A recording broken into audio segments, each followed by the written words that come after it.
সালাত একটা খুবই দামি ইবাদত। এই দামি ইবাদতের পিছনে আপনার সম্মান লুকিয়ে রয়েছে, এই দামি ইবাদতের পিছনে গুরুত্ব লুকিয়ে রেখেছে। সালাত কেন এত দামি? সালাত আদায় করলে মুমিনের কি উপকার হয়? পরকালীন উপকার আছে, দুনিয়াবী উপকার আছে। তবে সবচেয়ে গুরুত্বপূর্ণ যেটা বিষয়, আল্লাহ সুবহানাহু ওয়া তাআলা বলছে ইন্নাস সালাতা তানহা আনিল ফাহশাই ওয়াল মুনকার। যে আল্লাহ সুবহানাহু ওয়া তাআলা বলছে নিশ্চয় নামাজ মানুষকে কি করে? খারাপ, অন্যায়, বেহেবনা কাজ থেকে দূরে রাখে। আর ইবাদতের জগতে সবচেয়ে দামি ইবাদত হচ্ছে এই নামাজ। যেমন আপনাকে উদাহরণ দিলে আপনি বুঝতে পারবেন যে দেখেন, প্রত্যেক ইবাদতে সত্যযুক্ত থাকে। কথাগুলো ভালো করে বোঝার চেষ্টা করবেন, খুবই গুরুত্বপূর্ণ কথা।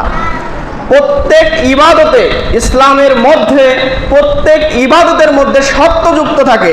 সত্য আছে, ইবাদত আছে, সত্য নাই, ইবাদত বাতিল। কিন্তু নামাজ একটা ব্যতিক্রমধর্মী ইবাদত। সত্য থাকলেও নামাজ পড়তে হবে, সত্য না থাকলে পড়তে হবে। যেমন আপনি হজ করবেন, হজ আপনার জন্য ফরজ না? নিসাব পরিমাণ সম্পদ যদি আপনার থাকে তাহলে আপনি হজ করবেন, আর যদি আপনার সম্পদ না থাকে হজ করতে হবে না, অথচ ফরজ ইবাদত। আপনি সিয়াম পালন করবেন, আপনি অসুস্থ, সিয়াম পালন করতে পারছেন না, সিয়াম ফিদায় দিলেন, বা সিয়াম পালন করতে হবে না, মাপ পেয়ে যাবেন। আপনি দান করবেন, আপনার সম্পদ নাই, দান করতে হবে না। আপনি জাকাত দিবেন, আপনার সম্পদ নাই, জাকাত দিতে হবে না। এইরকম ইসলামে যত ইবাদত আছে সবগুলো হলো সত্যযুক্ত। আপনি কুরবানি দিবেন, কুরবানির সম্পদ বা আপনার টাকা যদি না থাকে আপনাকে কুরবানি দিতে হবে না। এগুলো হলো সত্যযুক্ত ইবাদত। সত্য আছে, ইবাদত আছে, সত্য নাই, ইবাদত নাই। কিন্তু নামাজ এমন একটি ব্যতিক্রম ইবাদত যেখানে আপনি যদি বলেন আমি অসুস্থ, তবুও সালাত করতে হবে। যদি আপনি বলেন আমি দাঁড়িয়ে সালাত আদায় করতে পারছি না, আপনাকে বসে সালাত আদায় করতে হবে। আপনি যদি বলেন আমি বসে সালাত আদায় করতে পারছি না, আপনি শুয়ে থেকে সালাত আদায় করবেন। আপনি যদি বলেন আমি শুয়ে থেকেও সালাত আদায় করতে পারছি না, আপনি চোখের ইশারা দিয়েও নামাজ পড়বেন। এইরকম গুরুত্বপূর্ণ এবং দামি জিনিস হচ্ছে এই সালাত।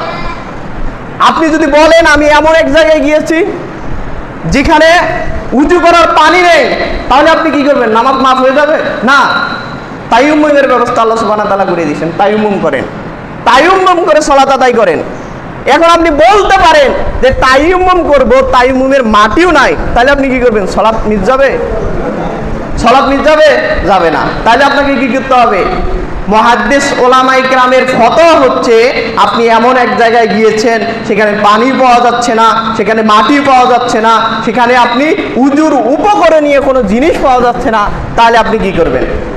তাহলে আপনার করতে হবে বিনা উযুতে আপনাকে সালাত আদায় করতে হবে। তাহলে সালাত কত গুরুত্ব! বিনা উযুতে আপনি এমন এক জায়গায় গিয়েছেন যেখানে আপনি পোশাক নাই আপনার শরীরে, তার মানে সালাত মাফ? নো। আপনাকে যে অবস্থায় আছেন সেই অবস্থা হলেও আপনাকে সালাত আদায় করতে হবে।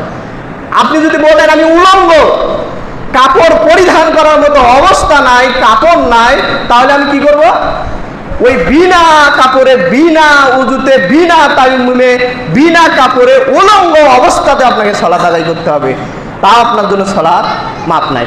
অসুস্থ, বসে পড়ুন, বসে পড়তে পারছেন না শুয়ে পড়ুন, শুয়ে পড়তে পারছেন না ইশারা দিয়ে পড়ুন, তবুও সালাত আপনার মাপ নাই।